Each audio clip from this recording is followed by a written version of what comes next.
G'day everyone, welcome back. This big old lump of cast iron is going to be the new engine for the boat. So yeah, don't know when this will come out in the whole series of things, but I've just picked it up and it may not run. I was told it needs a rebuild and it definitely does.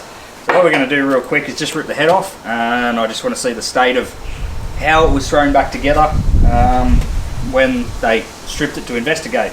So I just want to see where everything lays inside. They reckoned all the parts were down in the sump, so I just want to confirm that before we see what it needs for an actual rebuild.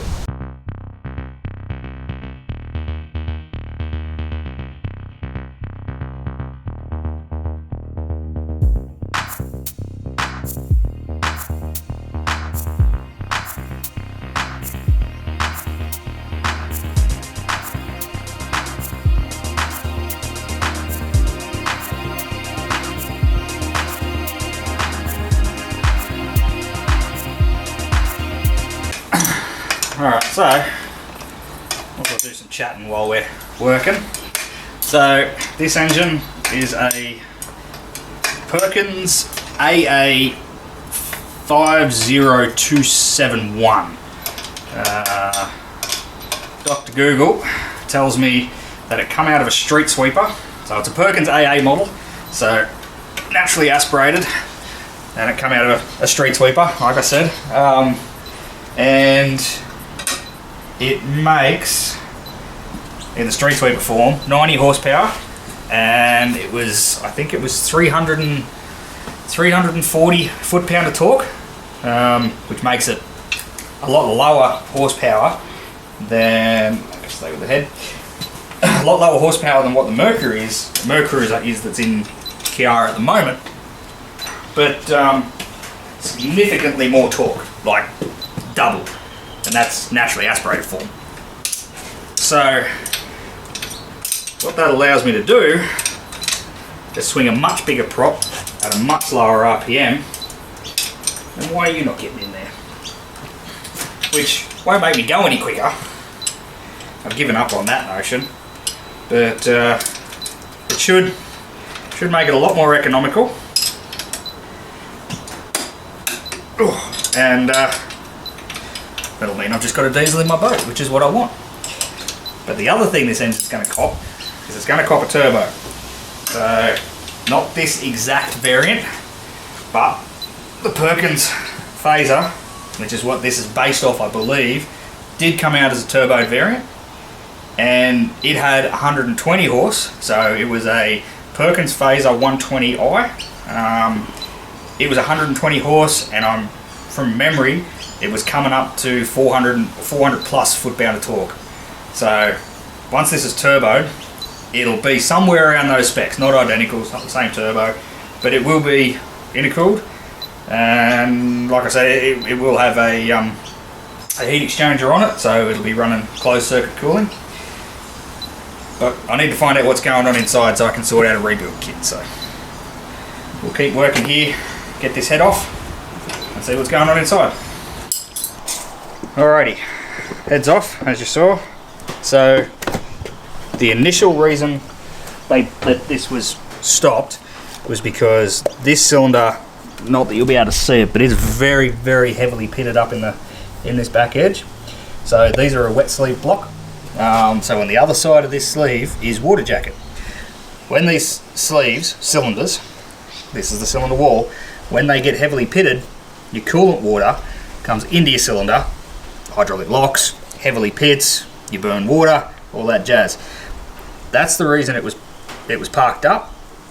But this piston that was on top, which is here, also the guy said when they pulled it out, that gap in the piston isn't supposed to be there. It's broken. So what happened is, number one, if I can find it, he said number one picked up on the liner, which I can't find. You see it in the camera. So anyway, number one picked up on the liner, smashed the skirt of the piston, made everything unhappy, but the fact that that one's pitted right through obviously contributed. So what we're going to do is this is the head, so the head seems okay from very, very initial glance. lots of water and condensation you can see pitting on the underside of the valve. That would have been from obviously water in the cylinder from the pitted liner. The rest of the surface, won't know until we clean it up, but the rest of the surface looks pretty good. There's no obvious cracks between valves, no real sort of cracking between valve and injector holes. 3 of the injectors come out good. This one didn't, and it's because it's going to have a bit of rust and extra crap in and around the very nozzle of the injector. So we're going to keep going, and I'm going to lift the block up and get the pan off, because they said the rest of the parts, all the head bolts, the other side of the main cap are all in the pan. So we're going to do that, drag this head to the side, hook that to the forklift and lift it up, and drop the pan.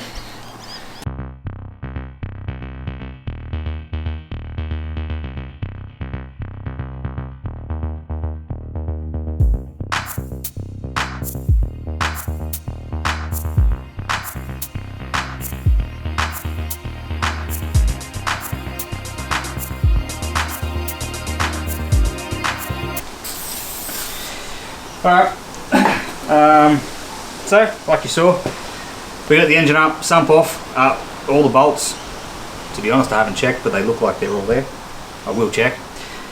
I reckon this, on closer inspection, the damage to that skirt, I reckon it's probably done when that was removed. I mean, there's a good mark on the edge of the conrod there, and I couldn't really find any definitive pickup marks in the bore, to be honest. So I think that might have been done just when it was all pulled apart, maybe.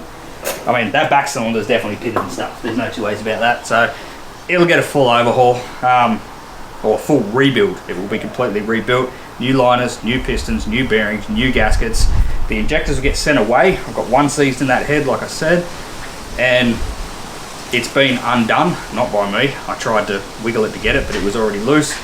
They're all going to get sent away, and they'll get overhauled. The injection pump I probably won't.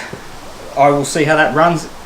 Injection pumps are very expensive to get done up, very expensive, and that was not, I'm not seeing any signs of an injection pump failure. That's mechanical failure, not injection pump. So that'll go back on and be about it until we're ready to actually strip this and build it.